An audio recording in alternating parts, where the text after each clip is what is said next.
Hello प्यारे बच्चों, उम्मीद करता हूँ आप सब लोग ठीक से होंगे, अच्छे से होंगे। जैसा कि आपको पता है कि इलेक्ट्रिसिटी हमने ख़त्म कर दिया है, उसकी सारी एनसीईआरटी एक्सरसाइज हमने ख़त्म की है। तो आज जो है, आज हम चलेंगे अगले टॉपिक पर। हम आज करने जा रहे हैं मैग्नेटिक इफेक्ट्स ऑफ करंट के हम न्यूमेरिकल प्रॉब्लम्स अब स्टार्ट करने जा रहे हैं। एनसीईआरटी एक्सरसाइज में जितने भी क्वेश्चन होंगे लेटेस्ट बुक के हिसाब से वो हम सारे करेंगे। ठीक है, तो बिना टाइम गवाए हम क्वेश्चन नंबर वन पर चलते हैं। क्वेश्चन नंबर वन क्या कह रहा है, देखेंगे। Which of the following correctly describes the magnetic field near a long straight wire. तो यानी कि हमें सबसे पहले एक लॉन्ग स्ट्रेट वायर बना देंगे ताकि आपको समझ आ जाए। अगर मैं एक लॉन्ग स्ट्रेट वायर बना देता हूँ, ठीक है, मैं मान लेता हूँ कि इसमें जो है, इसमें करंट इस डायरेक्शन में फ्लो हो रहा है, आई। ठीक है, अगर आपको याद होगा, आपने इसी चैप्टर में पढ़ा था कि current flowing through a conductor वो क्या करता है, वो अपने साथ एक मैग्नेटिक फील्ड भी बना देता है। और उस मैग्नेटिक फील्ड की क्या डायरेक्शन होती है, वो आप देते हो राइट हैंड हम रूल से।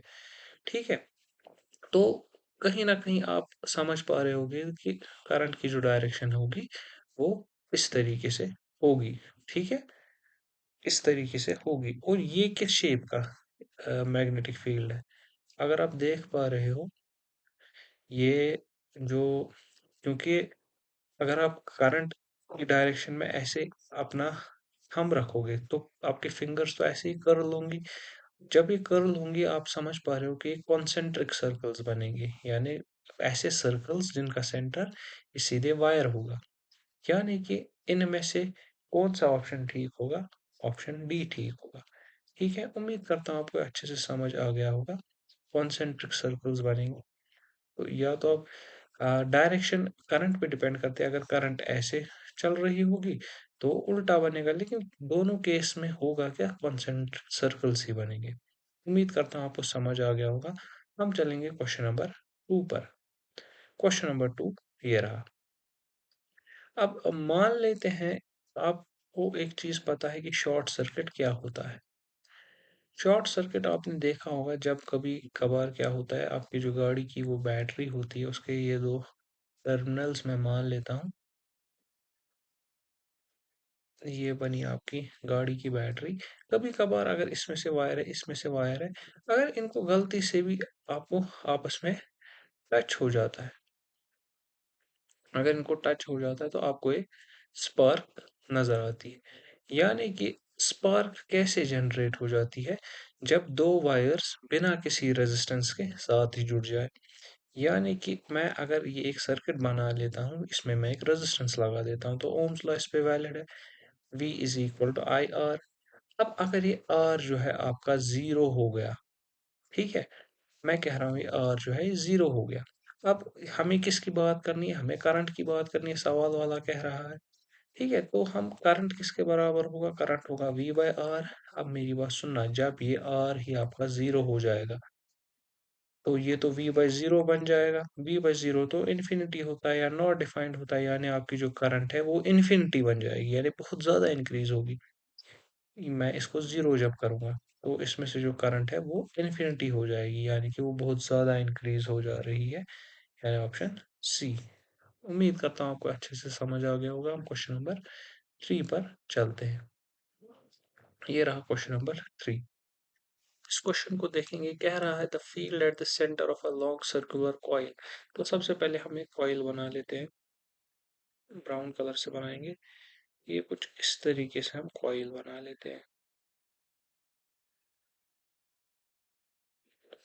ये लॉन्ग सर्कुलर कॉइल है आपकी। अब कॉइल में इतनी ही बनाऊंगा। अब हम समझाते हैं आपको। आप करंट की डायरेक्शन ना दिखाते हुए मैं खुद ही कुछ पोल्स असाइन कर लेता हूँ। ये नॉर्थ पोल मान लेता हूँ, ये साउथ पोल मान लेता हूँ। अब ये तो आपने पढ़ा ही है कि कैसे इसमें से जो है इलेक्ट्रिक फील्ड लाइंस या मैग्नेटिक फील्ड लाइंस जो है वो कैसे ऐसे इसमें से निकलती है। आपको पता है ये ऐसे अंदर से जो होंगी इसकी वो पैरेलल होंगी एक दूसरे के और इक्वल स्पेस्ड होगी, और फिर नॉर्थ से निकल जाएगी, साउथ में जाएगी, कुछ इस तरीके से। कुछ इस तरीके से, यहाँ कुछ ऐसा ऐसा, और यहाँ से फिर वापस ऐसे, यहाँ से फिर वापस ऐसे, ये तो आपको पता है। अब कहा क्या है, कह रहा है the field at the centre of a long circular coil carrying current will be parallel straight lines. एकदम सही बात है, यानी कि इसका जो पहला पार्ट है ये एकदम ट्रू बात कह रहा है, एकदम सच्ची बात कह रहा है। ठीक है, इसलिए हम इसको मारना नहीं है, सच बोलने वाले को हमेशा नहीं मारना होता है। ठीक है, मेरे ख्याल से पहला आपको अच्छे से समझ आ चुका होगा। अब देखेंगे दूसरा हमारे पास क्या कह रहा है। A wire with a green insulation is usually a live wire of an electrical supply। आपको ये बात भी पता है कि ग्रीन जो है, ग्रीन आपका ग्रीन कलर, चलो ग्रीन कलर है तो ग्रीन से ही दिखाएंगे आपको। ग्रीन ग्रीन कलर जो है, ग्रीन कलर तो हम आमतौर पर अर्थ के लिए इस्तेमाल करते हैं। अर्थ, यानी कि ये एकदम गलत बात हो जाएगी, यानी कि आपका ये जो है वो फॉल्स हो जाएगा।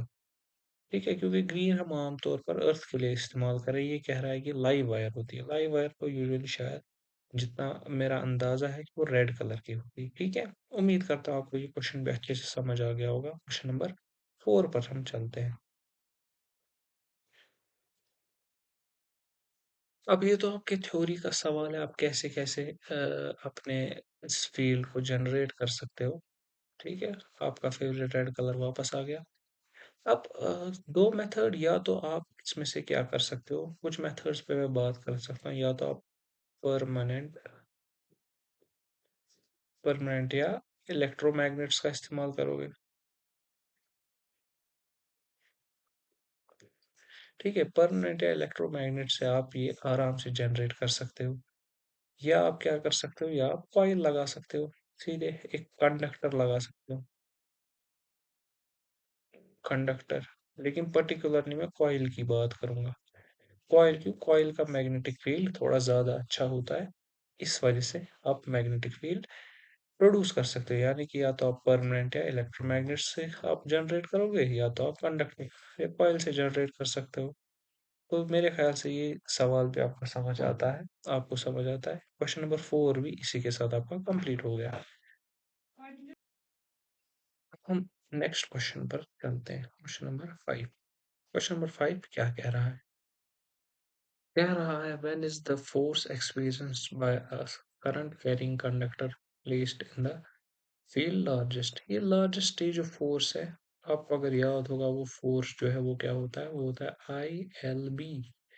ठीक है, ये मैक्सिमम कब होगा, ये मैक्सिमम तब होगा जब आपका जो करंट है और आपका जो मैग्नेटिक फील्ड है ये एक दूसरे के क्या हो, इनकी डायरेक्शन एक दूसरे के परपेंडिकुलर हो। ठीक है, इनके अगर आपस में डायरेक्शन परपेंडिकुलर हो गई तो आपका जो फोर्स है वो तब मैक्सिमम होगा। ठीक है, फिर डिटेल में एक्सप्लेनेशन आप क्लास 12th में आराम से देखोगे। ठीक है, तब आपको बहुत डिटेल में पढ़ना। अब चलते हैं हम नेक्स्ट क्वेश्चन पर। नेक्स्ट क्वेश्चन देखिए क्या कह रहा है। Imagine that you are sitting in a chamber. तो सबसे पहले हम एक चेम्बर बनाएंगे अपने लिए पर्सनल सा।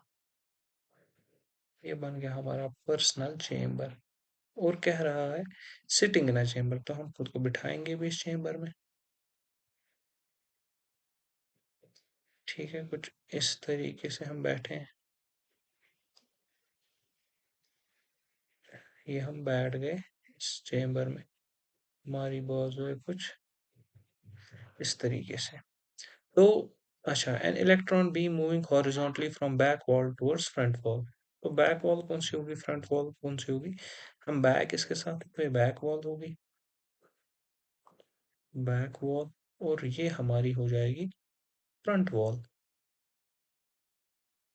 Front wall.